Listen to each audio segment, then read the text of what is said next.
Hey guys, what's up? This is John, aka Jim4576 for Totally Testing, and today we are streaming NHL 16, and we are going to talk about some NHL, some WHL playoff stuff, and a little bit of news around the league.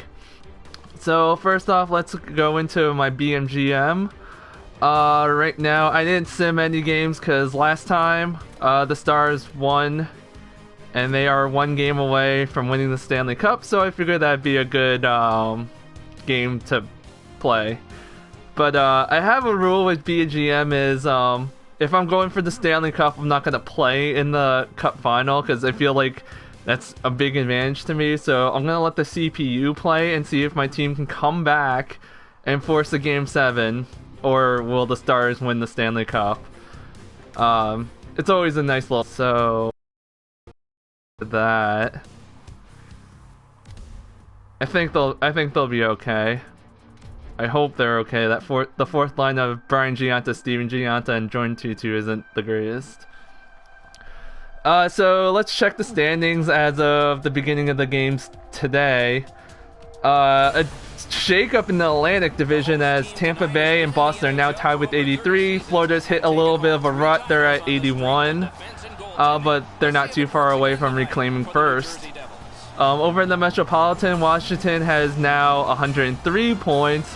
Notably, they did lose to Anaheim in overtime, so they did get a point out of that, but Anaheim on a very, very, very hot streak. The Rangers are next at 84, and the Islanders are at 82. Over at the wild card, Pittsburgh has now gained a spot. They're at 76, but Detroit is right behind them at 75. Philly is right behind them at 73 with the same amount of games as Pittsburgh, so they're in a good shape to try to sneak in. And then you have Carolina, Ottawa. Carolina's at 71, Ottawa's at 70. They have no games in hand. They're kind of a little bit behind the 8 ball, but if they can get into a hot streak, then it's possible they can make it. I didn't include New Jersey because it's gonna be very, very hard for them to make it. I did include them into the tanking standings, and we'll get there in a second.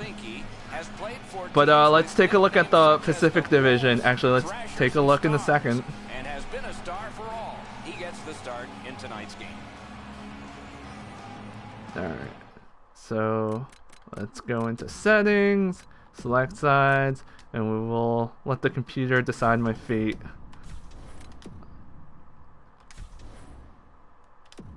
Alright, so over in the Pacific Division, LA still in first place, but with 84 points, but they are only one ahead of Anaheim, who's at 83 now. They finally snapped their 14-game point streak with the loss to Colorado on Wednesday. They got shut down 3-0. Anaheim with 83 points, so San Jose is right behind them with 80 points. And lucky for the Pacific Division, New Jersey is going to have their California trip. They play San Jose later tonight. And I'm hoping, like, I know that it's probably gonna happen that all three of those teams are gonna beat New Jersey, but I hope at least LA loses to them, so that way at least Anaheim and San Jose, who need the points, can, you know, catch up, and then LA will just not catch up. I mean, LA has dropped points against Edmonton, I believe, the other night. So it's possible also they've had some games where they've just killed it too. And Jonathan Quick is he's on his game, so it will be rough. It will be tough for New Jersey. But the task at hand is New Jersey's got to play San Jose tonight. They get to play Pete DeBoer, who was the coach last year, and a couple of guys that were on the roster last year too, like Diane Zuberis. I think it's going to be a good game. I think San Jose is going to come away with the points because they've been pretty hot as of late. Unless New Jersey finds a way to shut down a lot of their players, not just Marlowe or Couture or Thornton, but they got like Pavelski. They have Zubris, who they need to like try to shut down. I mean, he's not gonna score goals, but he's gonna create those plays. So it's gonna be a tough task for New Jersey, especially when they don't have Jacob Josephson, who's apparently have an upper body injury of some sort. So their power play is gonna hurt a little bit. They recalled Mike Sislo to just in case, and I'm pretty sure he'll probably play. And then Mike Camilleri, Corey Schneider, Patrick Elliott still not ready. So getting back on track, the Central Division, Chicago and Dallas are tied at 88 points, and St. Louis is right behind 87 points, so that is very tight still. That's probably going to come down to the wire, and getting first place is very, very huge because then you don't have to play the other person in the division in the first round. And all three of those teams are pretty strong. I mean, even St. Louis, who lost Brian Elliott, I mean, Jake Allen has definitely been stepping it up, and that hasn't been really a surprise. He's a pretty good goaltender. Is he like an NHL starter? Maybe, but for a 1A, he's pretty good. In the wild card race, Nashville has kind of run away with the first spot with 81 points, and then it's been a dogfight between Colorado and Minnesota. Colorado has it at the moment with 74 points, but Minnesota's right behind at 72. And that's it. I mean, everyone else below Minnesota is pretty far behind, so there's only a one-team race in the West. I mean, you can probably say it's a one-team race in both conferences, but I was being nice to Carolina, Ottawa, and including them in there because they aren't that far behind, but the games in hand kind of make it deceiving. So a little bit of a note. It's called "How Are the Players That New Jersey Traded Doing?" And I guess it's not really much of a surprise, but like, you know, it's always nice to see like if, you know, certain players are doing better or if other players are not doing good, and then make a little bit of a conclusion. So the first player I have is Lee Stepniak. He was traded to Boston. He's on the top line. And right now he's killing it right now. In 5 games he's gotten a goal, a game-winning goal in overtime as his first goal, 5 assists for 6 points, and is a +4. So he is definitely contributing, and that seems like it's been paying dividends for Boston. Obviously New Jersey gets the picks, so we don't know if that's going to be a win for them. That's gonna take some time to figure that one out, but at least a trade is working there. The trade's working good there. Your next player I have is Stefan Matteau, who got traded to Montreal. In 4 games, he has a bunch of goose eggs and is a -2. I'm assuming he's just relegated to 4th line duty, so it's pretty expected that he wasn't going to do much. And I think he got benched the game too, so that sucks. And the last player, Eric Jelena, he has been scratched a bunch. He's only played 2 games. No goals, no assists, no points, but he has a +2. And of course plus-minus is very deceiving sometimes, but you know, it's better to be plus than minus, I guess. But the being scratched part must not be a good sign, but only time will tell. You need more of a sample than just 2 games. So how are the players that New Jersey got doing? And they're doing pretty good too. You have Devontae Smith-Pelly, who came from Montreal. In 3 games, he's got 2 goals and an assist. He is a -3, but New Jersey's a terrible team right now, so being a plus player in New Jersey is going to be pretty tough. And then the waiver pickup I included here too, David Warsofsky, I think is how you say it. Sorry if I butchered the name. He's only had 1 game.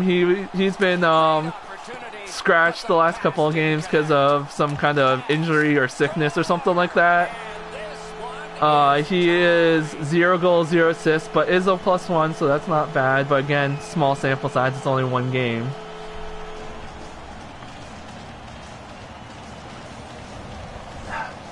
Oh man, Brian Gianta actually did a thing. Wow, that was actually nice. I mean, very lucky and very NHL 16 goal, but not bad to tie the game up at 1. Oh man, look at that massive beard by Brian Gianta. He looks like a freaking mountain man, for crying out loud. So, a little bit of a couple of noteworthy news around the NHL. Recently, Tampa Bay lifted their suspension on Jonathan Drouin. I guess since he didn't get traded in the trade deadline, the only real play Drouin had was to say he was sorry, and that's what he did. He called up Steve Yzerman and was like, "I'm sorry that I, was a total douchebag. Please let me play hockey." And, Yzerman was like, "Okay, here's your chance." So he's reportedly going to be in Friday's game for Syracuse against Bridgeport. I assume, at least. And then once the season's over, I'm sure he'll be traded. I think that's still the key, is to get him traded and get him out of the system, and so he can have a legitimate shot. I mean, there is a possibility that he could play in the playoffs too, but we'll see. That seems a little bit less likely. But if Tampa Bay gets into a deep run, they might actually need him. I mean, especially if they're playing Washington, because if you don't have your best lineup against Washington, you're definitely rolling the dice. So at the end of 1 here, it's 1-1. So pretty good match against the computers. Usually this is where I go and flip the channels to see what games are on locally, but there are no games local until the New Jersey game. Actually, I think the New Jersey game is the only game that's local, and that game doesn't start until, I think, 9:30, so you got nothing. So we'll just go right into the second period.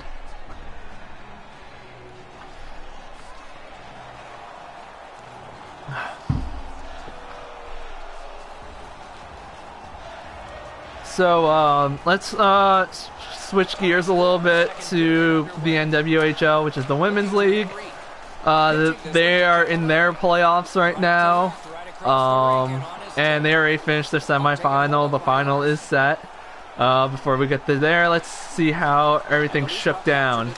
So Boston played New York in the first series, and in game 1, Boston pretty much crushed New York 6-0. It wasn't even close.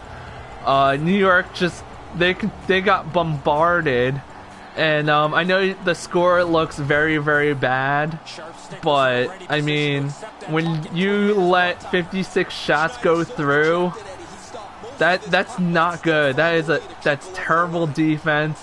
Jenny Scrivens was in net.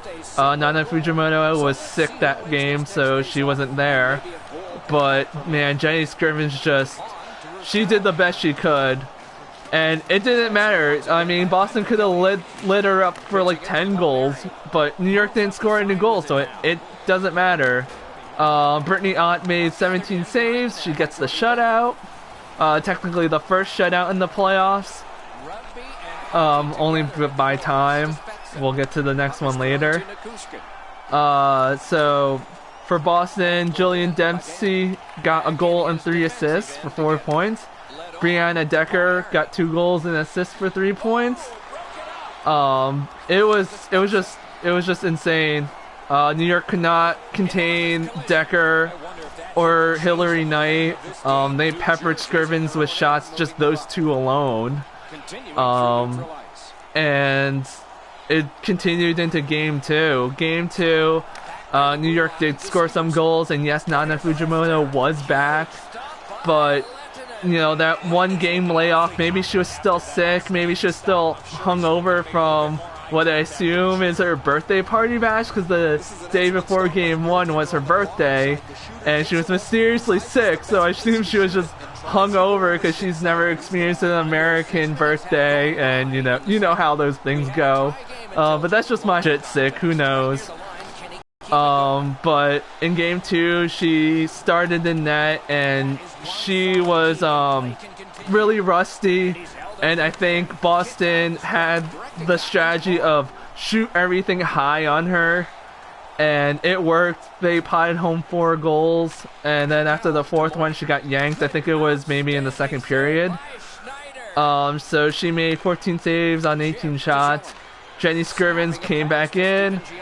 She made 31 saves out of 33 shots, so she did pretty good. But again, the shot totals were insane.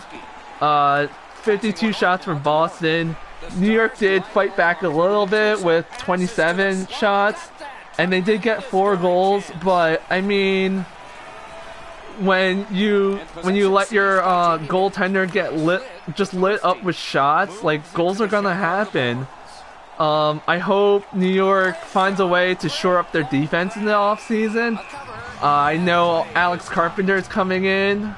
They drafted her. I assume she's coming in. I don't know if she's got another year of college yet, but if she does come in, I think that'll help the offense a little bit. But the defense has got to get better. Not, like Scrimmins and Fujimoto. They're great goaltenders, but even great goaltenders will eventually let one in when there's a trillion shots coming at them. So the goal scorers for Boston: Hillary Knight with 3 goals. She got a hat trick on 9 shots, so she's deposited 1/3 of her shots, which is really insane. And Brianna Decker gets a goal and an assist, and she had 10 shots on net. Like, Boston isn't just those 2 players, but it does help when you shut those 2 players down. But when you can't shut those 2 players down, it just becomes an avalanche of shit. So hopefully in the next round, Buffalo will be able to do something about it. We'll see. So speaking of which, we'll shift to the other series, which is Connecticut and Boston. Or not Connecticut and Boston, Connecticut and Buffalo. In the first game, it seemed like things were going as expected. Connecticut shuts down Buffalo 3-0. The shots were in favor of Buffalo, though, 35 shots to 21, so it wasn't like they were trying. Jamie Lenoff just was on fire. She had 35 saves for the shutout. And your goal scorers were Faber, Stack, and Babstock. But as interesting note, Kelly Stedman was not there for game 1 for Buffalo. She has a job at Clarkson University, I think as a coach or something like that, and she just couldn't make it to the game. So that obviously was an impact on the team, because in games 2 and 3 she played those games, and Buffalo played a lot better. I mean, they were playing competitively to begin with, but I think just with Stedman in there, just put them over the top. In game 2, the score was 4-1 Buffalo. The shots were in Connecticut's favor, 38 to 24. Kelly Stedman got a goal and assist on 8 shots, so there's your impact right there. Megan Bozak with a goal on 4 shots, and that's pretty much it. Kelly Babstock with the lone goal for Connecticut, and you're gonna keep hearing that name at least for one more game. In game 3, this was an amazing game. Like, you can tell that this had playoff intensity. Both teams really wanted it, and they played very hard. This was probably one of the best NWHL games I've watched, and I mean, I haven't watched all of them, but this one is just like, it was just playoff hockey, you can tell. And it was game 7 type, I mean game 3, it was elimination type game. The shots were close, Connecticut won that edge 27-26, but they lost in the goals for the 3. We'll just let these 5 seconds go down. Dallas is up 2-1.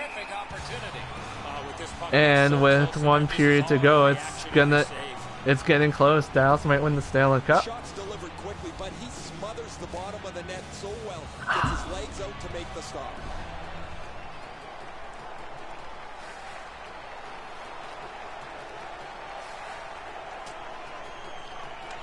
Can he generate? Oh, good block. Alright, so at the end of 2, Dallas has the edge. One more to go, and We'll see if New Jersey can at least tie it up, maybe get the win. looking at the shots on goal through 2 periods here. 18 for the Stars and 16 for New Jersey. Shots are close. The Stars have a 1-goal lead. This is the one that did it for them, as the teams are in the locker rooms and we're about to sell some. Yeah, I love NHL 16 only because like Doc actually tries harder to like sound more natural. Like that line was just like, it was classic Doc.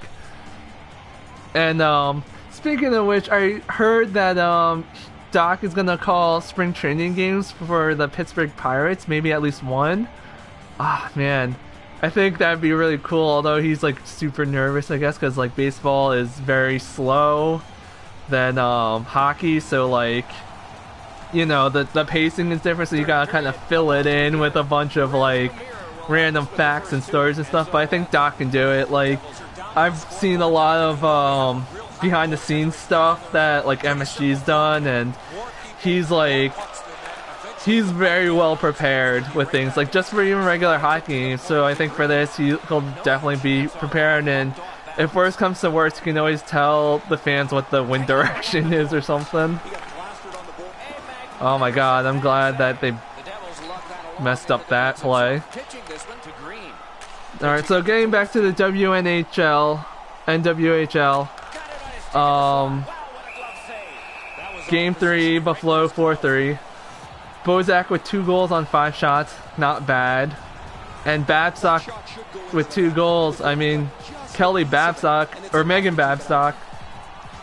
Nope, Kelly Babcock, sorry. She's been on fire for the Connecticut Whale. It's a shame that they don't get to go to the finals. I think Babcock would have definitely given Hillary Knight and Brianna Decker a run for their money in at least the goals race. But, you know, she did all she could for Connecticut. I'm glad that there was an upset at least. So, heading into the final, which is this week. Actually, it's Friday, Saturday, Sunday over at AmeriHealth Pavilion, which is the Devils practice arena. It'll be Boston against Buffalo. Game 1 and 2 are 7:30 starts, and then Game 3, if necessary, will be a 1:30 afternoon start, which will be pretty interesting. If you're wondering what the season series is, Boston leads that series. They have a 5-0-1 record over Buffalo, but I mean, Buffalo had a very terrible record against Connecticut too, and they somehow beat them, so who knows. I think McLaughlin, their goaltender, is pretty solid. Is she better than Brittany Ott? That's a tough sell, but I think if she gets peppered with shots, that she'll keep the score low at least. With Brittany Ott, like, she doesn't face a lot of shots as compared to, you know, Boston putting on the shots, so it's kind of hard to tell. But I think if Buffalo does pour the shots on, that'll be a good test to see if Brittany Ott is really for real or not.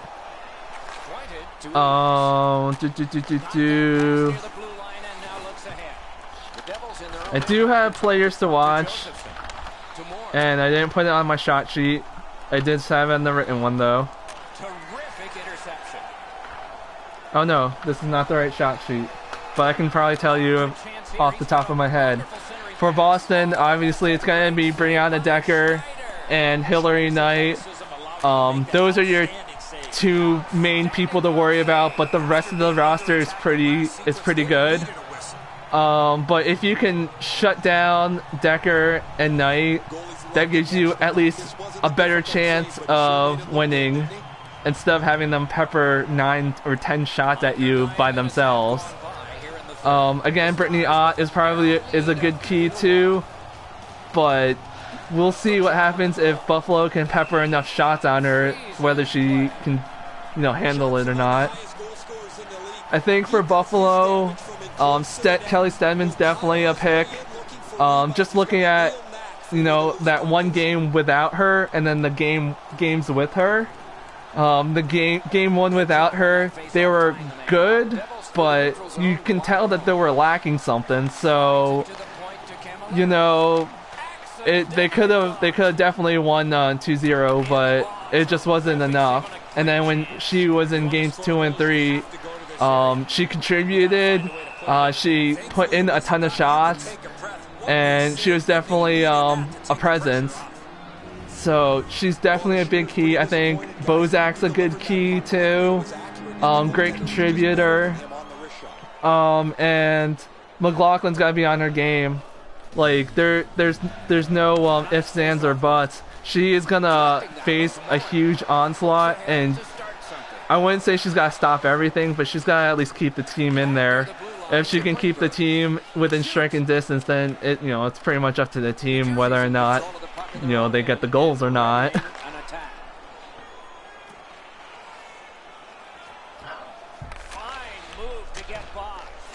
So, heading back into the NHL, let's take a look at the tank standings. And Toronto, despite getting a couple of lucky wins against the Islanders in overtime or shootout, whatever, they're still dead last or first with 55 points. Edmonton and Winnipeg are in a deadlock at 59. The Flames are next at 61. In 5th place is Buffalo and Arizona at 63. 7th place you have Columbus and Vancouver at 64. You have Montreal at 9th with 68 and New Jersey at 69. With New Jersey in their current state of disparity, I guess, way, they could easily drop, I would say, to about 6th or 7th spot. It's gonna take a very, very huge effort to get anywhere past that. I think Buffalo they'll win a couple more games. I think Arizona will win a few more games, a little bit less than Buffalo though. And Calgary, Winnipeg, the rest of the Canada teams are just too far behind. Even if they win games, it's not gonna really matter. I mean, Toronto won a couple of games, they got a couple of points, and they're still dead last by 4 points. So with the games that are remaining left, I don't think it's gonna make a difference. So I think if you're a Devils fan, just be glad you're getting a top 10 pick already. You're at 10. I don't think you're gonna get any worse than that. So the only way to go is up or down, depending on what your perspective is. But ooh, that's not good. 2-goal lead, 5 minutes left. It looks like Dallas might win this one, but we'll see. But if you're a Devils fan, like, it's hard. It's understandable. And the only thing I can say is just be glad that this shit show that's about to happen or is happening was not your whole entire year. Like, this was what it was supposed to be the whole entire year. But I am very thankful that the Devils gave a good 75% of the season and gave it a good shot, and they were actually in the Metropolitan Division race for parts of the season. Like, it made the Devils watchable, and this whole rebuilding is a process, and that's the first. I think that was a good first step, and I think the Devils will have their cake and eat it too, because they'll get a decent draft pick. It's pretty evident. You know, even if the tank standings stay where they're at, 10's not a bad pick. I know the closer you get to 1, you get a better prospect, but you know, 10's not bad. And if you don't think there's anyone good at 10, then trade the pick for someone good. You can actually get something decent with the 10th pick. I mean, you know, the Devils got Corey Schneider with their first round pick a couple of years ago, and it was a little bit lower, I believe. Or yeah, somewhere about the same. It was either in the single digits or like 11, 12 or something like that. But I mean, if they can get Corey Schneider with a decent, you know, first rounder, then they could probably get something decent for a first rounder if they so choose to go that route. All right, 90 seconds left. Come on, come on. From this close in. Oh man, it's not looking too good. Oh god, Natushin. We are in the 60th minute out of 60. So just be glad if you're a Devils fan. I know it's gonna get tough and it's gonna be hard to watch games. If you're going to games, that's gonna be even worse to not leave early. But just pray that the Devils give an effort every night. Like, my standards for them are to just compete, compete. Like the Nashville game was pretty good. The Dallas game, even though they dropped that one, was pretty good. They're very competitive. So as long as they're competitive, then you know that's all I can ask for. I know they might win 1 or 2 more games. I'm hoping for maybe a little bit more, just 5, 6. Something like that, and they can drop the rest of them. You know, LA beat Toronto at the end of the season. Maybe Pittsburgh cause a little bit of a rumble in the standings. You know, little things like that are nice little victories.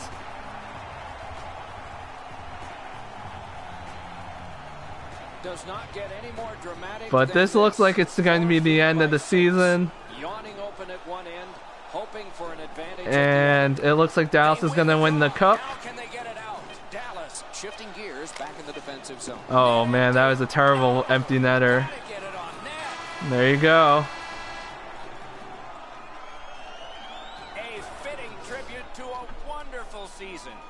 Training camp in September was a dream. For this team, it is a nightmare. They got so far. We'll have the same short summer, but nothing to show for it. Man, look at the beard physics of this game. It's crazy. They must have ripped that off of UFC. I know the NHL guys like to rip off a lot of properties that the UFC guys do. But you know, the UFC is really good with like motion capturing and stuff. So hopefully, with NHL 17, they can get better with the mocapping, because like there are a lot of guys that don't really look like themselves, I guess. Oh, look at that. Oh, I think that's it. How about that? Alright, so your 3 stars are Patrick Sharp with the pair of goals, Sagan with the goal, and Lehtinen with 1 goals against average and 23 saves. Oh, Vezina Trophy race. Well, Corey Schneider's not going to get it because he's injured probably for the rest of the year, so you can count him out. Mrazek has not been very stellar the last couple of games, so his numbers have dropped a little bit. You do have Ben Bishop, who is, I believe, the leader in goals against at the moment at 2.04? Something like that. He's got a chance. John Gibson, if they start him enough times, he's got a chance. He's one of the reasons why Anaheim's doing so well, and they're going on a crazy tear. And they'll probably make it. They'll probably get first place in the Pacific. That's my prediction. But I think if Holtby gets to that wins in the season and breaks that record, it's just his. It's hard to say no to that. Even if his goals against and save percentage aren't the best in the world, it's hard to not give it to him. So My vote now is for Braden Holtby. It's just really hard to say no to that. So your final stats for this game: passing percentage very close to 76 and 72. Attack on time, same. It was actually a pretty even game, except for the fact that Dallas scored more goals. That's about it. Alright, so that's all for today.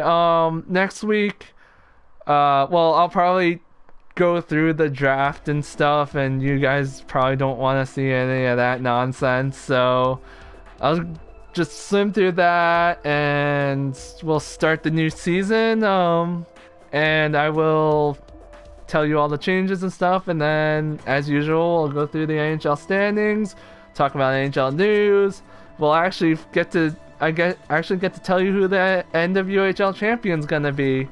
And speaking of which, if you are in the New Jersey area or in the New York area, or if you're a Buffalo fan or a Boston fan, definitely make your way down to New York and watch the Buttes play the Pride. Those 3 games. First of all, they definitely would love your support, and second of all, the practice arena is great too. I mean, going to the real arena is amazing, obviously, but the practice arena is great too. It's great to watch hockey. The women's hockey is gonna be a great series, I think, because Buffalo is a very good team. They will compete, and Boston is pretty much the U.S. women's national team. So it'd pretty much be an exhibition if you put it in a sort of that kind of sense. So I'm John, aka Jin4576. If you like this kind of stuff, hit the subscribe button or like or say something in the comments. If you want, it's all good. Hopefully there'll be a weekend stream or something. And a Call of Duty match of the night is coming up on Monday, so look out for that too. But until then, I will talk to you guys later. Peace!